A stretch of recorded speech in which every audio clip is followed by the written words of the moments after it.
podcast. Got a couple minutes? I want to talk to you about something.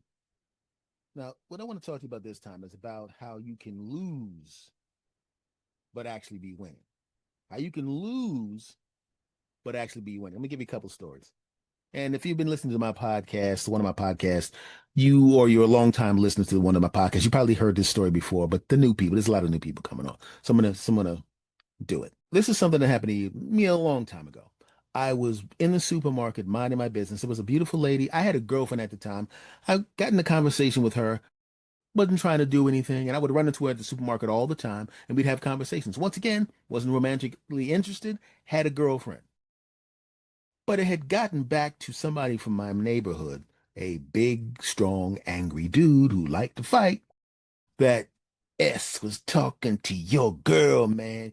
You gonna let him get away with that? S trying to get your girl, man. You gonna let him get away with that? But S was not trying to get his girl. S was having a conversation with somebody that he saw in the supermarket all the time.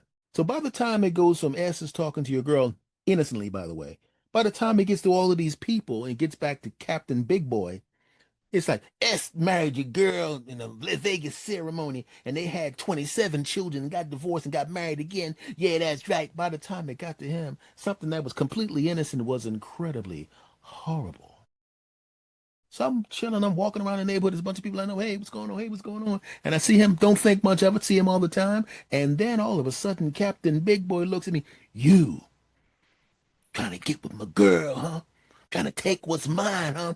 I'ma bust you up. You put the hands up, and I'm looking at him like, what is he talking? I think he's talking to somebody behind me. Then he goes, no, you little man, because to him I was a little man. To you right there, Jack, I'ma bust you up.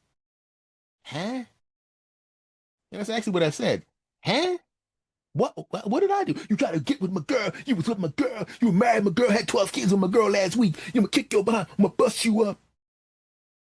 But I didn't do anything. I didn't barely know. In fact, I didn't even know what the lady's name was. I mean, she might have told me the first time we met. We had conversations, but I don't really remember what her name was. That's how unimportant our relationship was. Didn't matter to him. I'm gonna bust you up, man.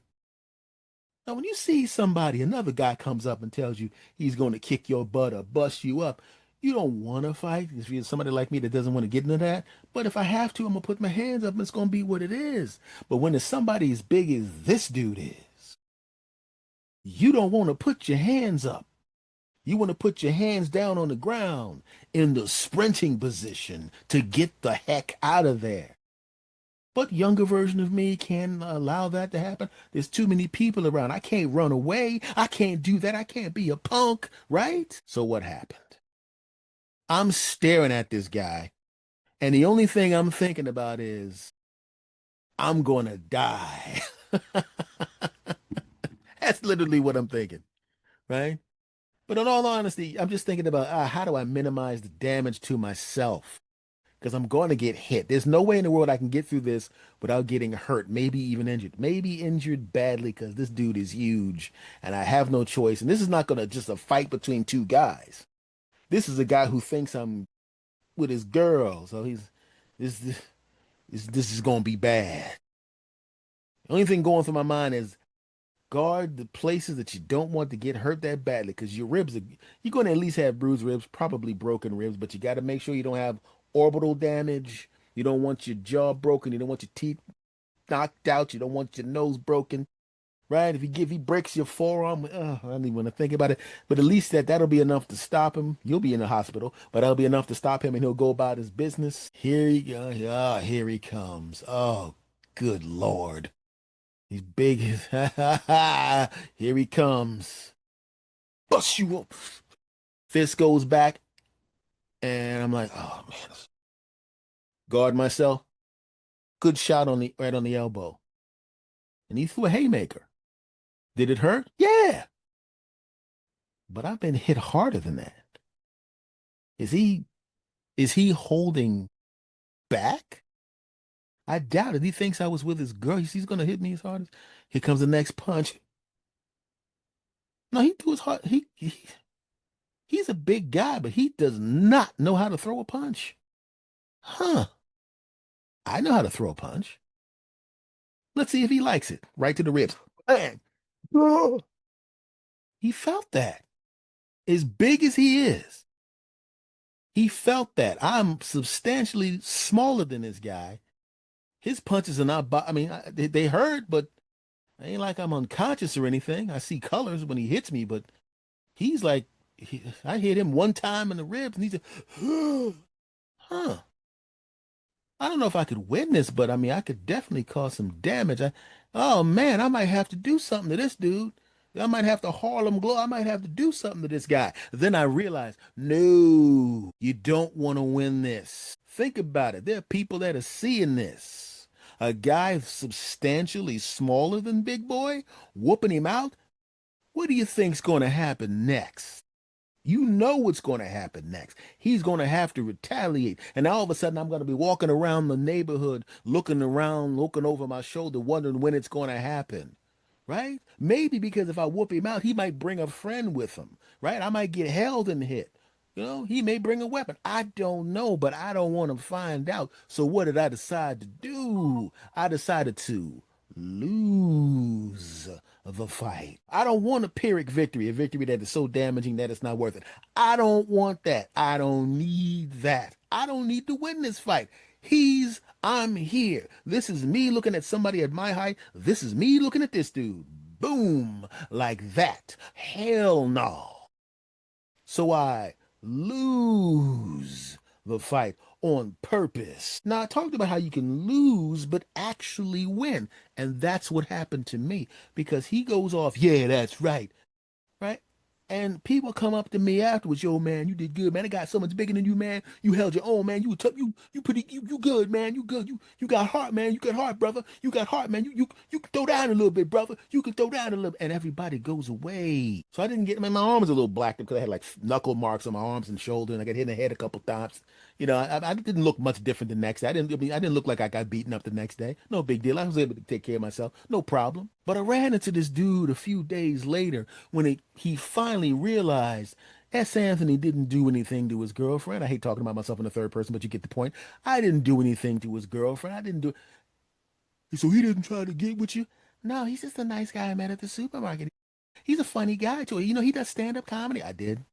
He's funny. He's I didn't know that. I thought you didn't. Did you try to fight that man? Oh well, I remember that. I got in trouble. I ran into him afterward. He apologized, right? But before he apologized, we saw each other like a little bit of a distance, and he gave me that look as if to say, "I know what you did," meaning he knew I could have hurt him, or at the very least, had the fight last longer than it needed to last. Even if I would have lost, which I might have lost, I could have hurt him. I could have lumped him up. Imagine having your face all smacked up and that guy 6 inches shorter than you whooped on you. About 70 pounds lighter than you whooped on you. How you gonna live that down? You're not gonna. But as it turns out, it was all good. We didn't become friends after that, but we became cool. Like, hey man, what's going on, man? We didn't really know each other's names that because we didn't run across each other that much after a while. But you know, hey man, if I see him now, it's like, hey man, what's going on, man? Hey bro, I don't remember his name, he don't remember mine. But we're both alive. Neither one of us went to the hospital. We're not enemies as middle-aged men, right? So did I really lose even though I lost the fight? No. Sometimes you lose, but you actually really won. I'll give you another story before I wrap this up. Friend of mine, a long time ago, obviously, because at the time his kids were in grade school. And as a comedian at the time, before I retired, long before I retired, he was busy. His wife was busy, but I had been around them so often that I was uncle, I was uncle to the not really uncle, but uncle to the kid. I had been to the school to see like recitals and crap like that. So I kind of got into, a little thing with, I knew the teachers and whatever. Man, I grew up in the same neighborhood. I mean, they weren't my teachers, but, we knew each other, right? So, hey, man, do me a favor, ask, man. Yo, man, my daughter's at school. She did something. Could you go get her, pick her up, man? Pick her up. I said, she's in trouble. No, not really in trouble, but I mean, she did I can't get into the details, mainly because I don't remember all of them. Who's old? Back to the story. So I go, yeah, man, that's cool. I was rehearsing. I didn't have to. I mean, I didn't have the day off, but I mean, my set at the comedy club wasn't until 8. I had two shows that night, so it was like two shows Friday, three shows Saturday, and one show Sunday. So I was cool. It was like early in the week, Monday or Tuesday, something like that. So it was like, hey, no big deal. It's rehearsing, no big deal. I'm like, yeah, I'll go get her. So I pull up to the school, walk into the school. There she is, my fake niece, my play niece, right there. Uncle S has come to pick you up. That's right. And the teacher's looking at her like, I'm like, oh, she must have messed up. Okay, so I walk in there. Um, her parents called me. You're okay. You're the authorized third person in line to pick up the child. You have any identification with you? Yeah, here we go. Okay, that's definitely you. Well, maybe 'cause the parents were a little busy right now, so I'm going to give you the information and you can relay that to them because she, who's normally great girl and normal and does great grades, but she's the last couple of days, last week or so, she's been acting uncharacteristically for her. And she's looking up, right? And she goes, all I said to her was she has to just go and apologize to the teacher for what she says, and she can go home early and she can come back tomorrow. And I'm thinking, okay, what's the problem? Let me talk to her. And keep in mind, I'm fun Uncle S. So basically, every time I see the kid, I walk in the house, their kids come, oh, there's that. They jump on me, hug me. So I don't have any kind of discipline with them. I don't do discipline them. I'm always the fun guy because I'm here, hang a little bit, hey, play a little bit, ha ha ha, ha, and all that kind of crap. But now I'm in the disciplinary role, even though that's not my role to discipline her. And she goes, I'm not apologizing because I don't care. So I go over and talk to the teacher, and I come back and talk to her, and I said, if you just apologize to the teacher, you can literally go home early today. I mean, your parents are probably going to ground you for a week or so, or keep you home this weekend or whatever it is. But if you apologize to the teacher at the very least, I was just, I don't know. And as it turns out, in a couple of weeks, like maybe a couple of weeks after this particular day, she was either supposed to go to a sleepover at one of her friends' houses or go on some kind of trip with him or something like that. And I'm going, don't you have a trip like 2 weeks from now or something like that? Yes. I said, well, do you think that your parents are going to let you go on a trip if you have to do a week suspension after school? When they have to go out of their way after work to come pick you up because you're still sitting there and they got to be embarrassed. You think that? I didn't put it that way. I put it in a more friendly way. I'm talking to you, so I'm saying what I felt. That's not how I said it to the kid, right? I'm not going to apologize. I'm sorry, Unc. I'm not going to apologize. I don't care what she said. I'm not doing it. And all of that crap, right? And she wouldn't apologize. I had to call, get up on the phone. Yeah, she's not going to apologize. She's not going to apologize. She's not. Put her on the phone. Dad, I'm not doing it because I feel I'm right and she is wrong. I'm gonna have your mother call you. Mom calls up. Girl, are you gonna do? I am not doing it, Mom. No. Well, then you're just gonna have to. And she wound up doing a week detention after school. Now, before this, I had said to her, if you just apologize, I don't want them to win. You think they give a crap about whether they keep you with detention? The person who's doing detention is gonna be there whether you're there or not. You're not actually winning by fighting them. You can't beat an authority where their authority is. You can only beat them by outsmarting them, outthinking them, or correcting your behavior. That's the only thing you can do. You can't beat them. I'm sorry, Unc. I can't do it. So she wound up doing a week's detention. The parents had to come pick her up. They alternate days, picking her up, taking her home, mad rides. From what I understand, when they called me up and talked to me about it, I'm sorry. Yes, we didn't mean to send you down there, but I can't believe she didn't just apologize to the teacher. And she wound up getting a week's detention. Oh, I'm sorry. Did I say a week? Because of her histrionics, it was 2 weeks. Am I done with that? Absolutely not, because she got 2 weeks of detention, and her parents gave her bow 4 weeks of grounding because they were mad and she deserved it. So that little trip she was going to go on, guess what? There was an extra chair at the table, an extra seat on the bus, or whatever you want to say, because she didn't get to go. Next time I see her was right after, maybe a week or so after that whole situation, because I was busy. And I didn't get to see, I didn't hang out with my friends at that particular time because I was doing some stuff, and then I saw him. And I come back to the house, and the kids they still run up and hug me. Normally she was the first, but she was like the last. She was kind of like, when she came up to me, and she goes, you were right, Unc.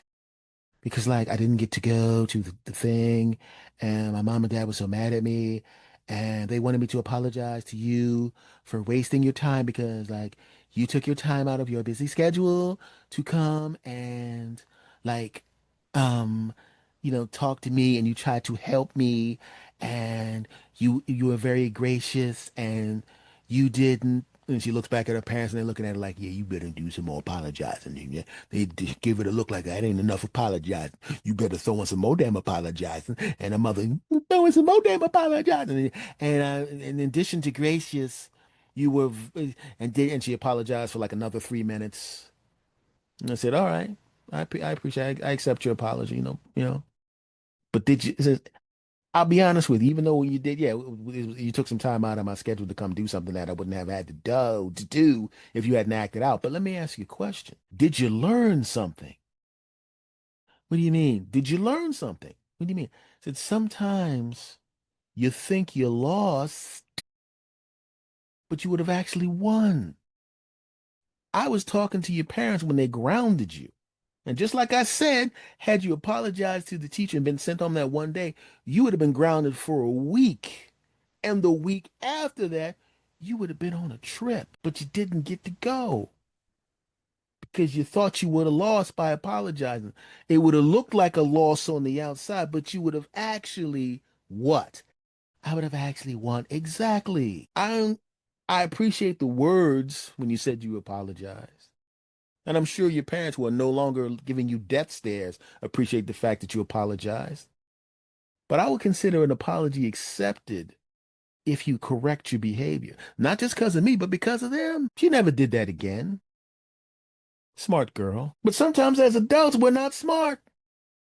We get into altercations with people. I know guys that got into fights with security guards when they could have just walked out. A bunch of my friends were at a bar, story three, and we're at a bar out of town, not anywhere near our hometown. Guy's talking, gets into an altercation with a dude. I'm trying to drag him out. He's going, man, I ain't going no place, man. Now, when I go into a bar in a situation like that, I'm always looking. I grew up in a rough neighborhood, and as he's talking to the guy, I'm looking around and I'm counting. 3, 4, 5, 6. We're in a different town from where we were, where we live. And when you're in a different town from where you live, Jack, you got to realize something. Everybody there knows each other, and they don't know you. And there's a look that people have when they're trying to see what's going on.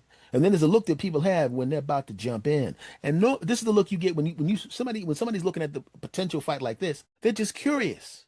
But when they look like this, they gonna jump in if there's a fight. My boy wanted to fight this guy. I dragged this dumbass out the place. Why you stop me? Why you stop me? I said, bro, you were so locked in on the dude you wanted to throw hands with.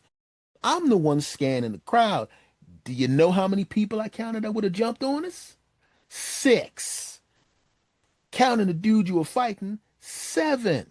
And those are just the dudes I could count that quickly. I don't know how many more. And let's be honest, if you're in a bar fight, there's people around who, under normal circumstances, wouldn't be violent. But when there's a melee, they have an opportunity, the permission to whoop on somebody because they're just protecting themselves. It's like mob mentality. People start mobbing and fighting. All of a sudden, people that aren't violent, that normally wouldn't hit anybody, all of a sudden start getting to stomping and punching and kicking. You don't want to be in the middle of that. There's too many sharp objects in a bar, too many chairs. This bar serves food. There's knives and forks all over the place, and a bunch of people who have alcohol in their blood and don't know you. You would have maybe won that fight, but we wouldn't have won when a bunch of dudes jumped on us. When we wind up in a box somewhere or in a hospital out of town. You don't want that, do you? Man, I didn't even think about that. Exactly. Sometimes you lose. He thought walking out was losing. But we're alive right now. So did he really lose? Just something to think about. So you think about that, okay? Thanks for watching and listening. Unk ass out.